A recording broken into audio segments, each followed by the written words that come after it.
2018 ഞാൻ വലിയ വിഷമം തോന്നിയ സമയത്താണ് ഗ്രൂപ്പുകൾ മൊത്തം അടച്ചുപൂട്ടിയാണ് ഓടിയത്. കാരണം നിങ്ങൾ ഇതിന് യോഗ്യരല്ല നന്നേ ഗ്രൂപ്പിൽ പറഞ്ഞതാണ്. ഇന്നത് പൊതുമാധ്യമത്തോട് ഞാൻ പറയാണ്. വളരെ വിഷമാണ് ഈ ഭാഗത്തിന്റെ കാര്യം. യുക്തിവാദികളെ കാലാകാലത്തോടെ ഈ നാട്ടിലെ സ്വതന്ത്ര ചിന്തകരെ അങ്ങേറ്റം പുകഴ്ത്തി പറഞ്ഞോളാം. ഞാൻ ആർക്കും കരാർ കൊടുത്തില്ല. തെമ്മാടിത്തരം കണ്ടാൽ തെമ്മാടിത്തരമാണെന്ന് പറയണം.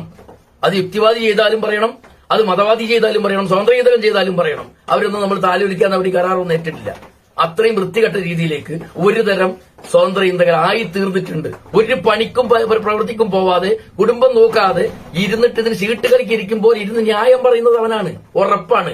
താമസിയാതെ ഈ നാട്ടിലെ സ്വതന്ത്ര ചിന്തകരും യുക്തിവാദികളും നിരീശ്വരവാദികളും ആ ലെവലിലേക്ക് തരം താഴുമെന്നതിന് ഒരു സംശയം വേണ്ട. ആ രീതിയിലേക്ക് പോകും നിങ്ങളെല്ലാവരും. അത്രയും ക്രൂരമാണ് സ്ഥിതി. കേരളം ഇത്രമാത്രം കരയുന്ന സമയത്ത് ഇരുന്ന് മതം പറഞ്ഞിരിക്കുന്ന സ്വതന്ത്ര ചിന്തകനെ ഇന്ത്യയിൽ വെച്ചേക്കാൻ പറ്റുമെന്ന് എന്റെ ചോദ്യം.